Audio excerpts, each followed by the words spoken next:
Скопје и Софија, нов пристап, стари позиции. Што ќе донесе новата динамика и паралелните преговори на Ковачевски и Петков? И дали во ова студено време на вистина ќе се затоплат македонско-бугарските односи или станува збор за сликовна алузија без реални резултати? Гледате ново издание на Европат во нов термин. Останете со нас.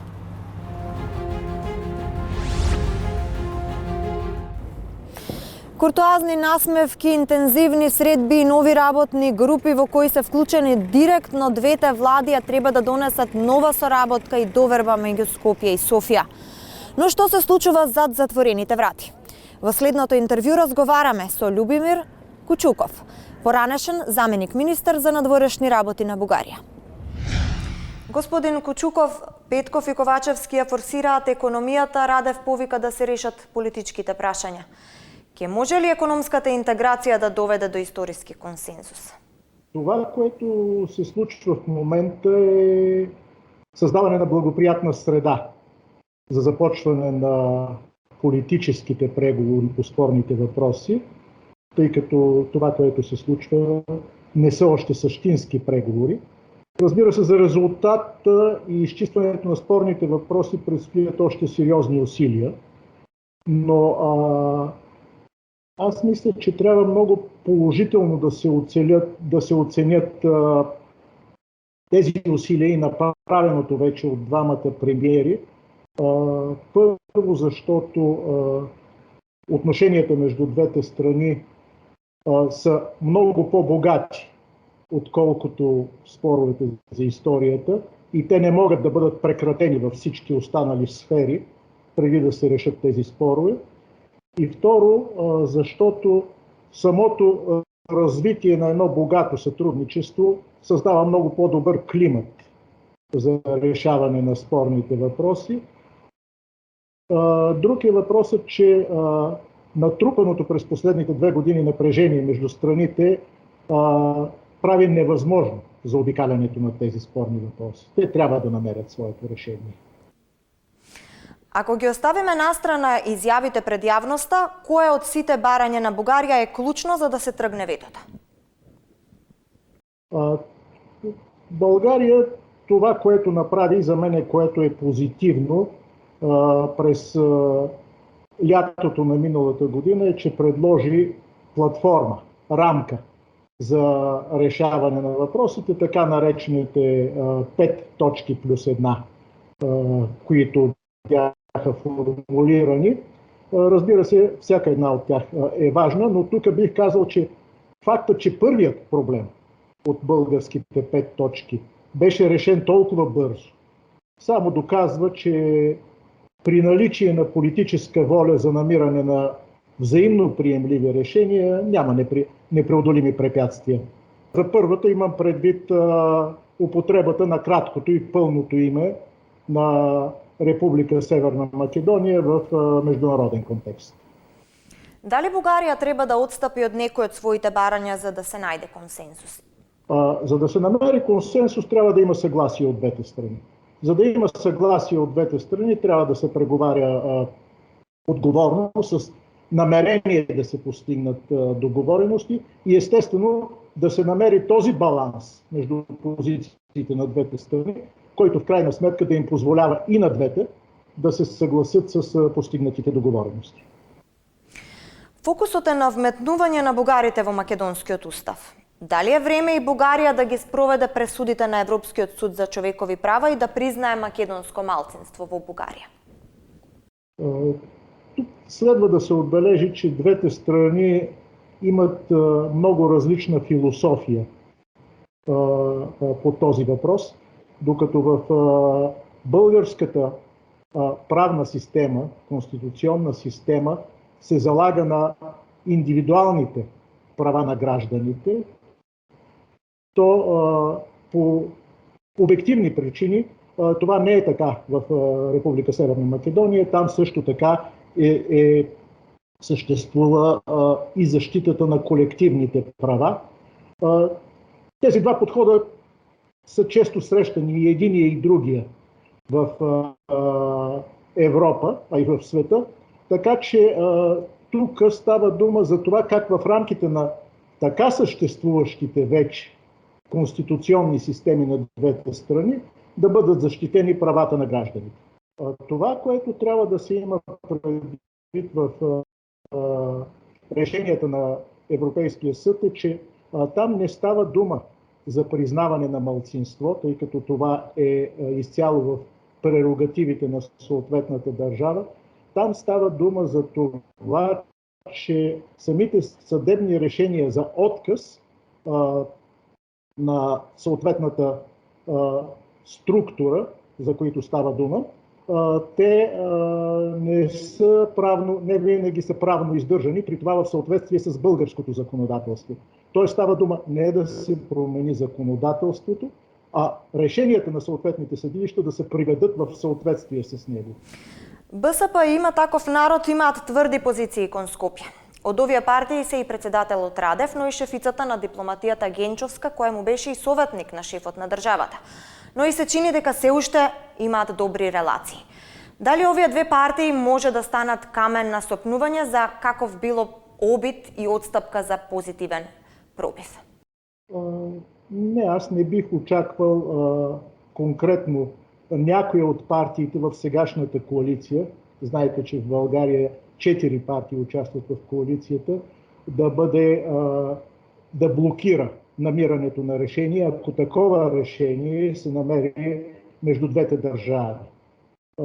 Тук големия проблем, колкото и да изглежда парадоксално обаче, е, че има, за съжаление, достатъчно основание да се очаква, че постигането на обществена и политическа подкрепа на евентуалната договореност на национално равнище, вътре както в България, така и в Северна Македония, може да се окаже значително по-трудно и да изисква много повече време, отколкото постигането на съгласие между двете държави.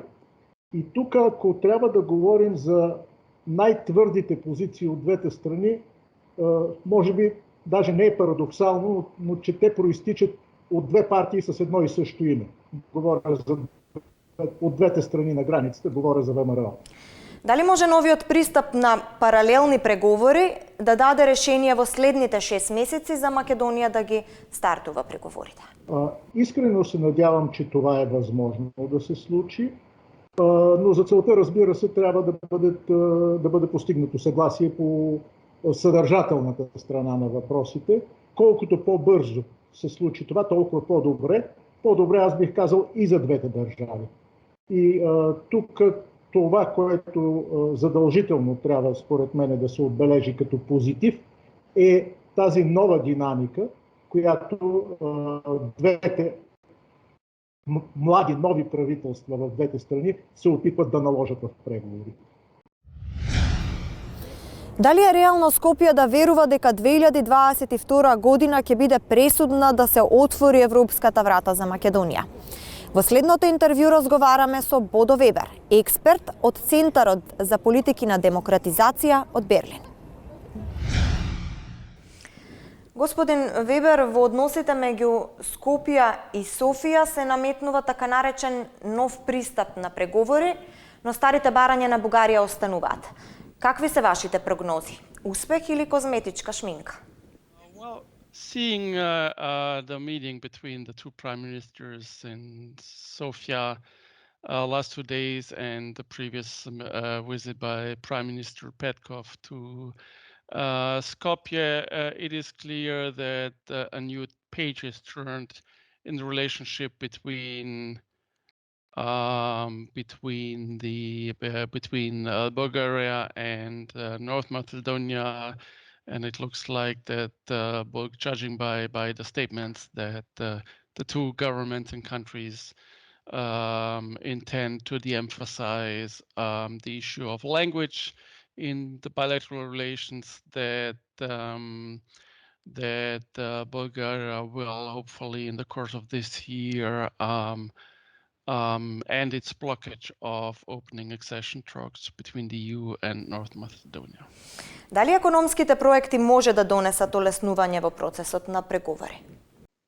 Well, I'm questioning is will the dispute on the language issue be solved will be solved on the short run, or will it just be put there where announcement put it the last 2 days that the emphasis in bilateral relations will shift to economy and other bilateral issues of cooperation, and the emphasis on, there will be less emphasis on the language issue, which would then be a basis for Bulgaria shifting course and removing the red light and giving green light on enlargement. I think the reference by Prime Minister Petkov to the recent bilateral agreement is a good basis that really signals that Bulgaria might unblock opening accession talks between the EU and North Macedonia. Додека работат новите групи, фокусот на двете влади е решение за пакетот 5+1. Треба или не треба да се преговара за овие спорни проблеми? Well, to be honest, I'm not an expert on these historical language issues. They should negotiate in good faith, but what I think is more important really is that these issues like disputes over interpretation of a language, identity, and history, that they have no place in the EU enlargement process.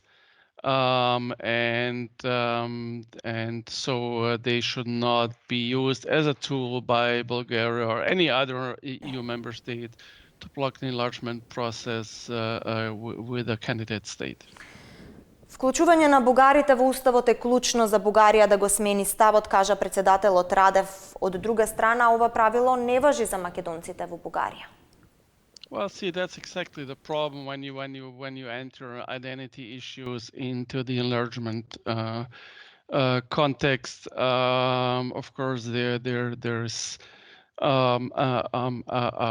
a disbalance between the member state and the candidate state, because as we have seen so far with the Bulgarian policy, the member state can request whatever it wants because of the rule of anonymous decision making on enlargement issues within the European Union. So to repeat, these issues, however they be solved, they should really be treated as bilateral issues, but not of the kind of bilateral issues that really have their place within the enlargement context. Франција председава овие 6 месеци со ЕУ, но вела дека спорот треба да се решава билатерално без посредници. Што мислите за ова? Well, I mean, we'll have to see what the French position will be when it comes to opening accession talks with North Macedonia and Albania. It is clear that France in the last few years, President Macron has clearly demonstrated, though never has said it explicitly, that the French president is genuinely against enlargement. In a way, you could hear it out of his recent speech in the European Parliament last week. And France has been the main actor blocking opening of accession talks for the last 3-4 years. The French passivity also during the time of the German EU presidency, when Germany was trying to push Sophia to give up this blockage policy, was very loud, I would say. So in a way, I think you could interpret this as Paris being happy with Sofia blocking North Macedonia, and with it also Albania's opening of accession talks. There are signs these weeks and months that Paris might change its position and that it might support opening of accession talks sometime this year, maybe already in June, which does not mean that Paris in general has given up its negative position on further enlargement, but this is at least what one can hear these weeks, that Paris might have changed its position and will give green light in case Bulgaria does it. but we'll ultimately have to wait for the next few months to see whether that unblocking of accession talks, that shift of position in Paris will materialize. Во земјата има чувство дека позади бугарската блокада стојат други земји членки. Какво е вашето мислење? Well, I would support that feeling. It is clear, as I noted previously, that Paris's silence on Sofia's previous blockage policy and the passivity of the French president and the French government during the time of the German EU presidency and Berlin's efforts, attempts to push Sofia to change its policy, clearly signaled that maybe Paris is or was not behind the Bulgarian blockage policy, but that it in essence supported that policy. Што може да донесат изборите во Париз за проширувањето? Well, it depends. I mean, one thing is clear: in case President Macron loses the elections, which is not what polls currently show, this would be very negative for the future of the EU's enlargement policy and for North Macedonia being granted opening of accession talks, because all other candidates, including the conservative ones, have demonstrated openly resistance against enlargement and strong enlargement skepticism. So in that case, it could very well be that enlargement is really dead. And in the case of Mr. Macron's election victory, I think we will see a continuation of his policy, with this possibility of that I noted, of a shift in finally giving green light to Skopje and Tirana on opening accession talks. But it definitely means that we will not see any decisions nor any clear statements public statements in that direction until after the elections. Колку може Олаф Шолц, која е нова политичка фигура на европската сцена, да влијае на политиката на проширување? Well, it depends, it is unclear yet. The German government in general is committed to enlargement, to reviving enlargement, as written down in the coalition agreement. It is clear that this strong support for reviving the enlargement process is primarily coming from the Green Party. Social Democrats in general are supportive, but it is not yet known whether the Chancellor Scholz has any addiction to enlargement. It is definitely not an issue with which he has dealt so far, so I'm not sure whether this is somewhere on his priority agenda yet, though that doesn't have to mean anything in the future.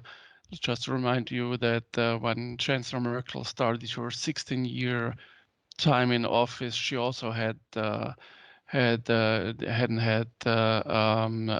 Western Balkans and the enlargement on her agenda. But the German government will have to fight within the EU, and I'm pretty sure it will, whether through the Chancellor or through Foreign Minister Baerbock, for reviving and pushing enlargement and moving beyond the enlargement skeptics among the member states and their blockaging policy. Тоа беше се од ова издание на Европат. Останете со програмата на телевизија 24.